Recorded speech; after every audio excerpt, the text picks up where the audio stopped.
YouTube channel study with ಪರಶುರಾಮ್ಗೆ ಸ್ವಾಗತವನ್ನು ಕೊಡ್ತೀನಿ. ಇಂದು ಆರನೇ ತರಗತಿಯ ಸಮಾಜ ವಿಜ್ಞಾನ ಭಾಗ 2ರ ಪಠ್ಯಪುಸ್ತಕದ 13ನೆಯ ಪಾಠ ದೆಹಲಿ ಸುಲ್ತಾನರು ಪಾಠದ ಅಭ್ಯಾಸ ಪ್ರಶ್ನೋತ್ತರಗಳನ್ನು ನೋಡೋಣ. ಹಿಂದಿನ ಪಾಠದ ಪ್ರಶ್ನೋತ್ತರಗಳನ್ನು ನೋಡದೇ ಇದ್ದರೆ ವಿಡಿಯೋದ ಡಿಸ್ಕ್ರಿಪ್ಷನ್ ಬಾಕ್ಸ್ನಲ್ಲಿ ಒಂದು ಪ್ಲೇಲಿಸ್ಟ್ ಲಿಂಕ್ ಇದೆ. 6ನೇ ತರಗತಿ ಸಮಾಜ ವಿಜ್ಞಾನ ಪ್ರಶ್ನೋತ್ತರ ಅನ್ನೋ ಪ್ಲೇಲಿಸ್ಟ್ ಲಿಂಕನ್ನು ಒತ್ತಿ ನೋಡಿ ಅಂತ ಹೇಳ್ತಾ, ಸೊ ದಯಮಾಡಿ ತಾವೆಲ್ಲರೂ ಕೂಡ ವಿಡಿಯೋಗಳನ್ನು ಲೈಕ್ ಮಾಡಬೇಕು, ನಿಮ್ಮ ಫ್ರೆಂಡ್ ಸರ್ಕಲ್ಗೆ ಶೇರ್ ಮಾಡಿ. ಫಸ್ಟ್ ಟೈಮ್ ವಾಚ್ ಮಾಡ್ತಿದ್ರೆ ಸಬ್ಸ್ಕ್ರೈಬ್ ಜೊತೆಗೆ ಬೆಲ್ ಐಕಾನನ್ನು ಒತ್ತಲಿಕ್ಕೆ ಮರೆಯದಿರಿ. ಅಷ್ಟೇ ಅಲ್ಲದೆ 6ನೇ ತರಗತಿಯಲ್ಲಿ ನಮ್ಮ ಯೂಟ್ಯೂಬ್ ಚಾನಲ್ನಲ್ಲಿ ಕನ್ನಡ ಮತ್ತು ವಿಜ್ಞಾನ ವಿಷಯದ ಕೂಡ ಪಾಠಗಳ ಕ್ವಶನ್ ಆನ್ಸರ್ಸ್ ಇದ್ದಾವೆ, ಅವುಗಳನ್ನ ಸಹಿತ ನೋಡಿ ಅಂತ ಹೇಳ್ತಾ ಶುರು ಮಾಡೋಣ. ದೆಹಲಿ ಸುಲ್ತಾನರ ಅಭ್ಯಾಸ ಪ್ರಶ್ನೋತ್ತರಗಳು. ಮೊದಲ ಪ್ರಶ್ನೆ, ಮೊಹಮ್ಮದ್ ಗಜ್ನಿಯ ದಾಳಿಗಳ ಪರಿಣಾಮಗಳೇನು? ಉತ್ತರ, ಅಫ್ಘಾನಿಸ್ತಾನದ ಗಜನಿ ಎಂಬ ಚಿಕ್ಕ ರಾಜ್ಯದ ಸುಲ್ತಾನನಾಗಿದ್ದ ಇವನು 17 ಬಾರಿ ದಾಳಿ ನಡೆಸಿದನು.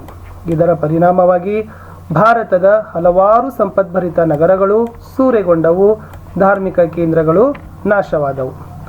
ಪ್ರಶ್ನೆ 2, ಮೊಹಮ್ಮದ್ ಘೋರಿಯ ಸಾಧನೆಗಳು ಯಾವುವು?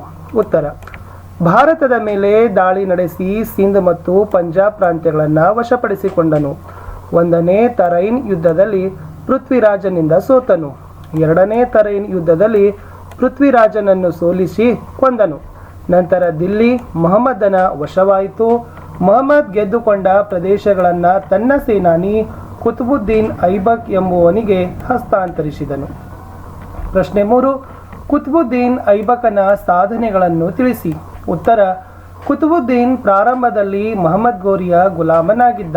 ಈ ಕಾರಣದಿಂದಾಗಿ ಇವನದು ಗುಲಾಮಿ ಸಂತತಿ ಎಂದಾಯಿತು. ಇವನು ಶತ್ರುಗಳನ್ನು ಗೆದ್ದು ಟರ್ಕರ ಆಳ್ವಿಕೆಯನ್ನು ಭದ್ರಗೊಳಿಸಿದನು. ವಿಜಯದ ದ್ಯೋತಕವಾಗಿ ದಿಲ್ಲಿಯ ಸಮೀಪದ ಮೆಹರೌಲಿ ಎಂಬಲ್ಲಿ ಕುತುಬ್ ಮಿನಾರಿನ ನಿರ್ಮಾಣ ಕಾರ್ಯ ಆರಂಭಿಸಿದನು. ಪ್ರಶ್ನೆ 4, ಅಲಾವುದ್ದೀನ್ ಖಿಲ್ಜಿಯ ಧೋರಣೆಗಳು ಹಾಗೂ ಅವುಗಳ ಪರಿಣಾಮಗಳನ್ನು ಹೇಳಿ. ಉತ್ತರ, ಗುಲಾಮಿ ಸಂತತಿಯ ಅನಂತರ ಖಿಲ್ಜಿ ಸಂತತಿ ಅಧಿಕಾರಕ್ಕೇರಿತು. ಖಿಲ್ಜಿಗಳಲ್ಲಿ ಅಲಾವುದ್ದೀನ್ ದಿಲ್ಲಿಯ ಸುಲ್ತಾನರಲ್ಲೇ ಬಲಶಾಲಿಯಾಗಿದ್ದನು. ಈತನದು ಸೈನಿಕ ಆಡಳಿತವಾಗಿತ್ತು. ಅಲಾವುದ್ದೀನನು ಆಡಳಿತ, ಸೈನ್ಯ ಮತ್ತು ಆರ್ಥಿಕ ಕ್ಷೇತ್ರಗಳಲ್ಲಿ ಸುಧಾರಣೆಗಳನ್ನು ಜಾರಿಗೆ ತಂದನು. ಅಗತ್ಯ ವಸ್ತುಗಳ ಮಾರಾಟದ ಮೇಲೆ ಹತೋಟಿಯಲ್ಲಿಟ್ಟನು.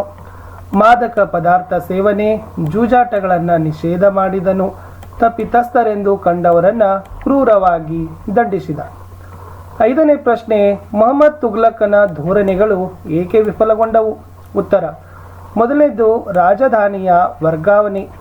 ದಿಲ್ಲಿಯಿಂದ 700 ಮೈಲಿ ದೂರದಲ್ಲಿದ್ದ ದೇವಗಿರಿಗೆ ದೌಲತಾಬಾದ್ ಎಂದು ಹೆಸರಿಟ್ಟು ದಿಲ್ಲಿಯ ಜನ ಅಲ್ಲಿಗೆ ಹೋಗಬೇಕೆಂದು ಕಟ್ಟಾಜ್ಞೆ ಹೊರಡಿಸಿದನು. ಆದರೆ ವಲಸೆ ಹೊರಟ ಎಷ್ಟೋ ಜನ ದಾರಿಯಲ್ಲೇ ಮಡಿದರು. ತಾನು ಮಾಡಿದ್ದು ಪ್ರಮಾದವಾಯಿತೆಂದು ನಿಧಾನವಾಗಿ ಮನಗಂಡ ಅವನು ಜನರು ಮತ್ತೆ ದಿಲ್ಲಿಗೆ ಹಿಂದಿರುಗುವಂತೆ ಅಪ್ಪಣೆ ಮಾಡಿದನು. ಕೊನೆಗೆ ಬದುಕಿ ಉಳಿದು ದಿಲ್ಲಿಗೆ ಮರಳಿದವರು ಕೆಲವೇ ಮಂದಿ. ಮೊಹಮ್ಮದನ ಇನ್ನೊಂದು ಸುಧಾರಣೆ ಎಂದರೆ ಬೆಳ್ಳಿಯ ನಾಣ್ಯಗಳ ಬದಲು ಅಷ್ಟೇ ಮುಖಬೆಲೆಯ ತಾಮ್ರದ ಸಂಕೇತ ನಾಣ್ಯಗಳನ್ನು ಚಲಾವಣೆಗೆ ತಂದನು. ಇದರ ಪರಿಣಾಮವಾಗಿ ಸಿಕ್ಕವರೆಲ್ಲ ತಾಮ್ರದ ನಾಣ್ಯಗಳನ್ನು ತಯಾರಿಸಿದರು. ಇದರಿಂದ ನಾಣ್ಯಗಳು ಅಪಮೌಲ್ಯಗೊಂಡವು, ಖಜಾನೆ ಬರಿದಾಯಿತು. ಪ್ರಶ್ನೆ 5, ವಾಸ್ತುಶಿಲ್ಪ ಮತ್ತು ಸಾಹಿತ್ಯ ಕ್ಷೇತ್ರಗಳಿಗೆ ದಿಲ್ಲಿ ಸುಲ್ತಾನರ ನೀಡಿದ ಕೊಡುಗೆಗಳು ಯಾವುವು? ಸೊ ಮೊದಲನೇದು ಪ್ರಸಿದ್ಧವಾದ ಕುತುಬ್ ಮಿನಾರ್ ಕಟ್ಟಡ 71 ಮೀಟರ್ ಎತ್ತರದಲ್ಲಿದೆ. 2 ಅಲೈ ದರ್ವಾಜಾ ಎಂಬ ಸುಂದರ ದ್ವಾರ. 3ನೇದು ಕವತ್ ಉಲ್ ಇಸ್ಲಾಂ ಮಸೀದಿ ಮತ್ತು ಸಿರಿಕೋಟೆ. ಇದೇ ಕಾಲದಲ್ಲಿ ಉರ್ದು ಭಾಷೆ ರೂಪುಗೊಂಡಿತು. ಅಮೀರ್ ಖುಸ್ರು ಮತ್ತು ಅಮೀರ್ ಹಸನ್ ಪರ್ಷಿಯನ್ ಭಾಷೆಯ ಹೆಸರಾಂತ ಕವಿಗಳು. ಖುಸ್ರು ಸಂಗೀತಗಾರನಾಗಿದ್ದನು. ತಬಲಾ, ಸಿತಾರ ಮುಂತಾದ ವಾದ್ಯಗಳನ್ನು ರೂಪಿಸಿದನು. ಜೈಸಿ ಎಂಬ ಕವಿ ಉರ್ದುವಿನಲ್ಲಿ ಪದ್ಮಾವತ ಎಂಬ ಸೂಫಿ ಕಾವ್ಯ ಬರೆದನು. ರಾಮಾನಂದ, ಕಬೀರ, ರಾಯದಾಸ, ಮೀರಾ ಈ ಕಾಲದಲ್ಲಿದ್ದ ಭಕ್ತಿ ಸಂತರು ಆಗಿದ್ದರು.